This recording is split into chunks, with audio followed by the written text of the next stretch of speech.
Hello Stampers, my name is Linda Bedinger and I'm an independent Stampin' Up! Demonstrator, and today I'd like to show you how I made this little treat box.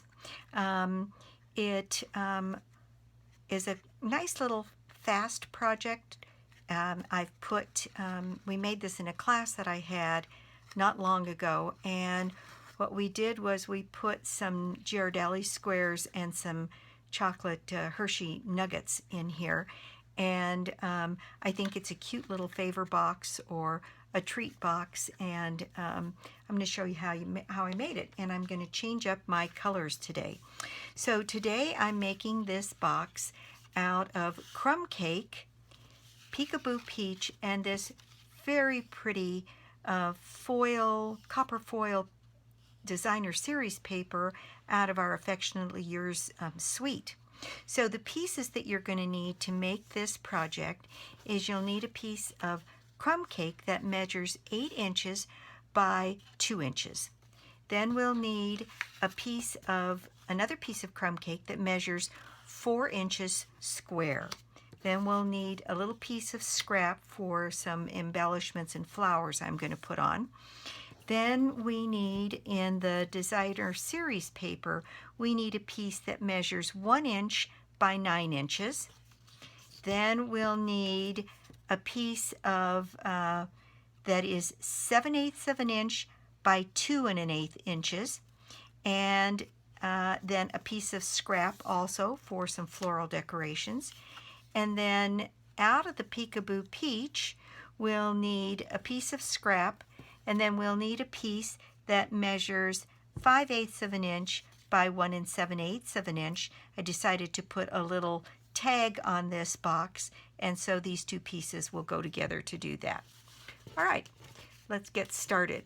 So the first thing I'm going to do is bring my scoreboard up,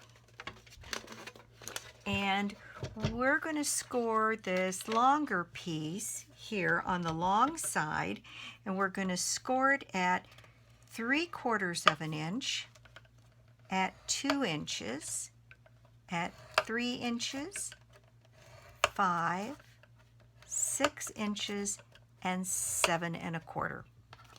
And then for the box, inner box, what we'll be using here is 1 inch all the way around the box. So we'll score this at 1 inch all the way around. There we go. All right, let me move this scoreboard out of the way.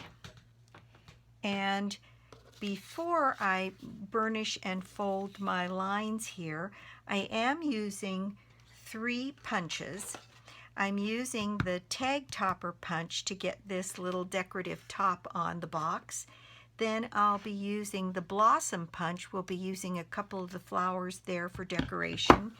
And I'm using the Petite Petals punch. So before I score or burnish my lines here, I'm going to take this strip. This is set up to take a 2-inch strip of paper in there, and I'm going to snug it all the way back into the punch here and get my top on both sides of this little piece of paper here. And that is all the punching that we'll be doing with that particular punch. All right, now I'm going to burnish and fold my lines here, and I'm going to do the interior ones first on the box holder. And on these top two, all I'm going to do is fold them back, not going to burnish them. These are going to come together and make the holder at the top of our little box. Okay, so on the box base itself, we'll just burnish those lines.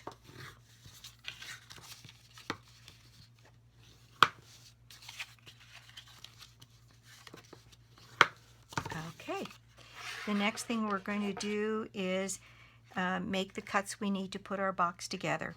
So I'm cutting on this side of the score line up to the horizontal score line above it, and I'm going to take a notch out of that side and one out of the end. So cutting on the inside of the score line here and taking my 2 notches. And then what I'm going to do is exactly the same on the opposite side.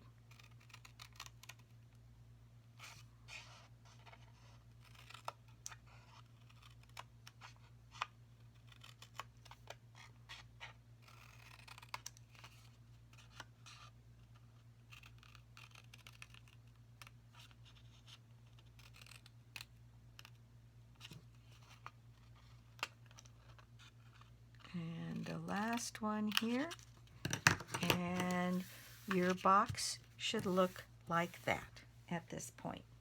All right, now what I'm going to do is I am going to use Fuse. I'll bring up my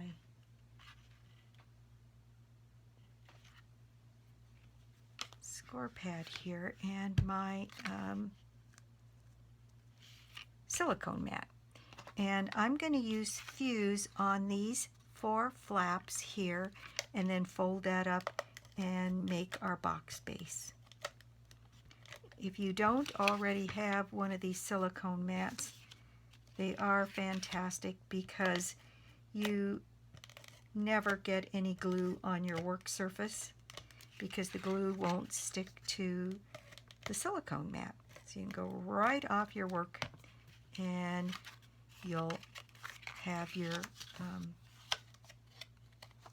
glue right where you want it and not where you don't. So last little piece of Fuse on here. Okay, now putting the box together, let me move these out of the way, is nothing more than closing these 2 pieces so that you get a good square corner there on all 4 sides.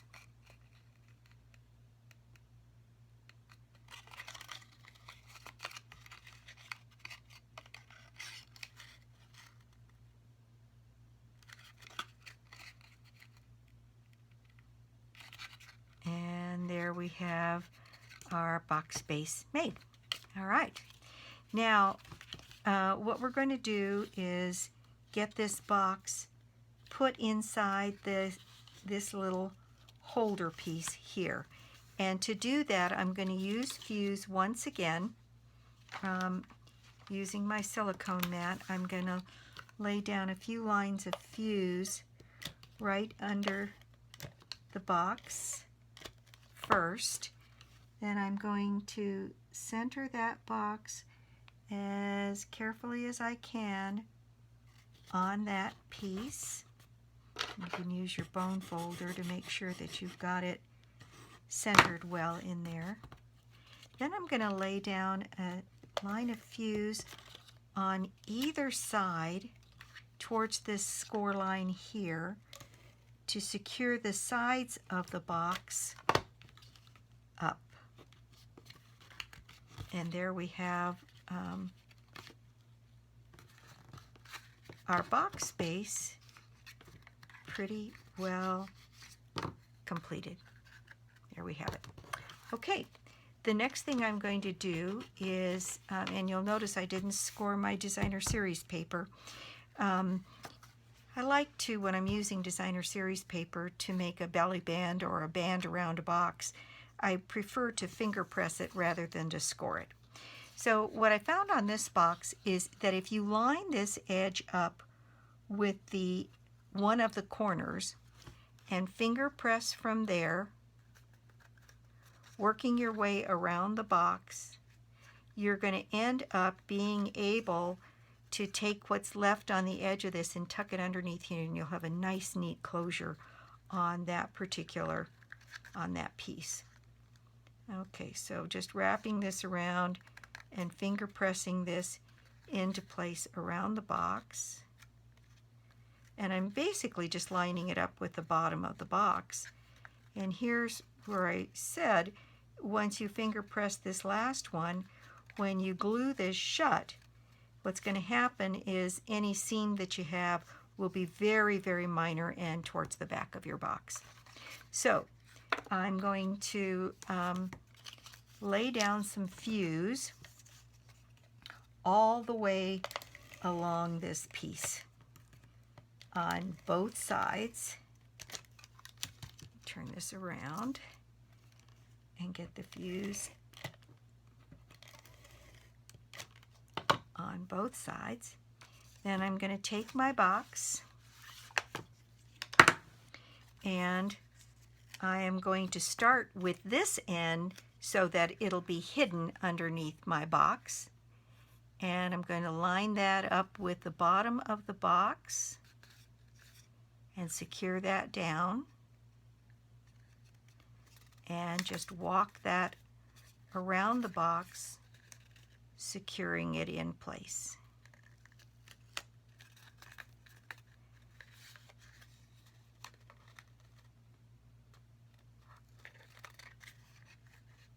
And this should come across and give us a perfect closure.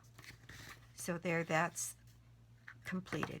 Now the box is really done, and all of the seams from this piece to the box are now hidden under this piece, and we can go on with embellishing and decorating our box.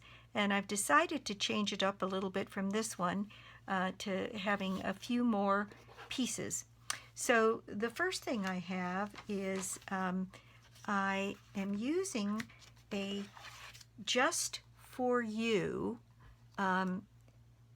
stamp here, this one from Watercolor Wings, and I've got my stamp mounted up here, and I'm going to stamp it in Crumb Cake. So the beauty of photopolymer is you can see right where you're headed with your image.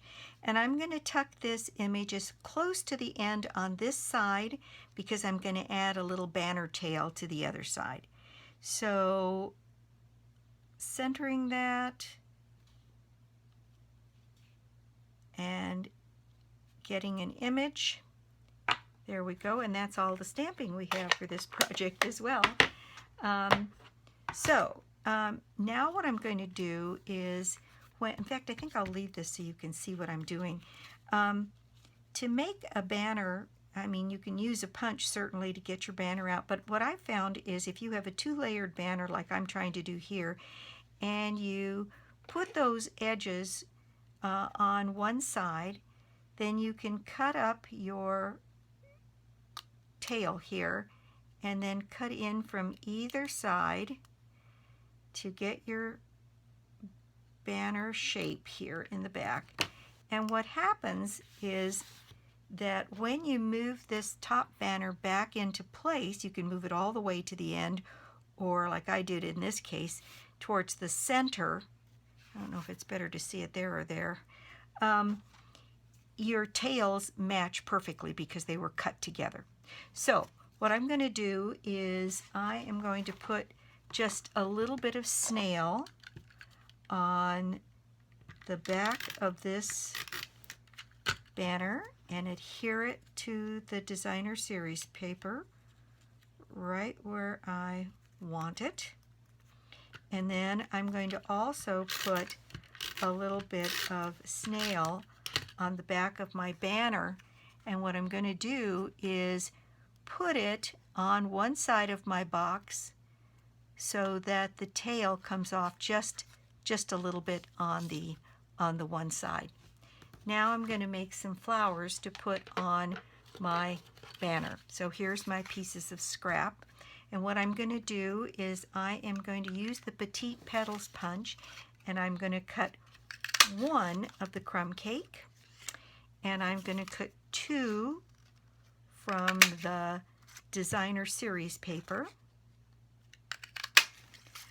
and then I am going to use my blossom punch, and I'm going to cut out one of each of those out of the Peekaboo Peach. And I find that if I can get this to come across so that I can see the paper in all of the spaces there, I can punch out those flowers. And let's see, I think I need one more small one out of the Peekaboo Peach. So I'm going to get that one set in there and then punch that flower out as well. And there we go, all of our flowers. So I'm going to bring my piercing mat back and lay these flowers up on here. And using the back of my piercing tool, I'm going to raise those flowers to get a little dimension.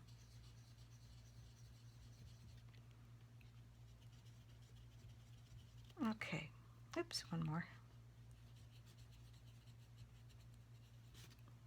All right, there we go. And so now what I'm going to do is I'm going to put my first flower on this blank side. So I made it a little bit more elaborate. And I'm going to add a little bit of Tombow to the back of my flower. And I'm going to set that right in the center of my box flap. I'm going to hold that in place for just a second. And the next thing I'm going to do is take my glue dots, and I'm going to take one of these Designer Series paper flowers and put that right in the middle of that Peekaboo Peach flower there. Then I'm going to take one more glue dot and attach it to my Peekaboo Peach flower and put that right in the center. So there we go, that's the flowers on that side of the box. Now on this side of the box, what I decided to do, since I have this decoration, I'm going to put my flower up in the corner. So I'm going to put a little bit of Tombow on the back of my crumb cake flower, and I'm going to set that right up here in the corner of my box. And then I'm going to take a glue dot for the other two flowers, and on the Designer Series paper flower, I got that on there, I think I need to do that again. That was less than centered. Okay, so let me try that again. Pick up my glue dot, and I'm going to set this so that the petals for the Designer Series paper go in between the petals for the crumb cake one underneath to give the flower a little bit more petal power, if you will. Then one last glue dot on this little guy and set him in the middle of this flower. All right, so we have just a couple more things to do. I thought I would use pearls with this decoration, and I like big bold bling, so I'm going to put a big old pearl in the center of each of these flowers to finish off our look here. And I think that's just real pretty. Now, the other thing that I decided to do was to use a little bit of the Peekaboo Peach Ruched Ribbon. This ribbon is just wonderful to work with. And I think to do what I need, maybe I'll just leave this attached to the roll and see if I can come through here on the top of my box. Of course, at this point, you'd want to be putting anything you want in your box inside. And let me just move a few of these things out of the way. Pull this through a little piece and then tie a knot on the top of the box. And I might have this, let's see if we can get this knot right on top. There we go. All right, and then I'm just going to put a little bow on the top of my box here. This ribbon, like I said, is just wonderful to work with. Makes bow making kind of simple and easy. And so all bows are fiddly, but this is pretty easy stuff to work with. And there we go. I'm going to use my ribbon cutting scissors here, and I'm going to just cut the little detail of the end there. And there we have our project for today. This little box is, I just think it's as pretty as it can be. Simple, easy, not using, there's only one sheet of this designer series paper in the in that paper suite, but the little pieces that we're using, you could actually make quite a few of these and come away with this little box. Anyway, there's my project for today. I hope you like it, and I hope you'll give it a try. All of the products that were used to make these, actually both of these boxes, is available on my 24/7 shop, lbedinger.stampinup.net. And thanks very much for coming by and watching my video today. If you don't already have a Stampin' Up! Demonstrator, I'd love to be your demonstrator, and or you could join my team. In any case, thanks for watching. Give me a thumbs up if you like the project, and subscribe to my YouTube channel so you'll be notified when I put up posts for cards and 3D projects. So I'll be back soon with another 3D project or another card, and until then, bye.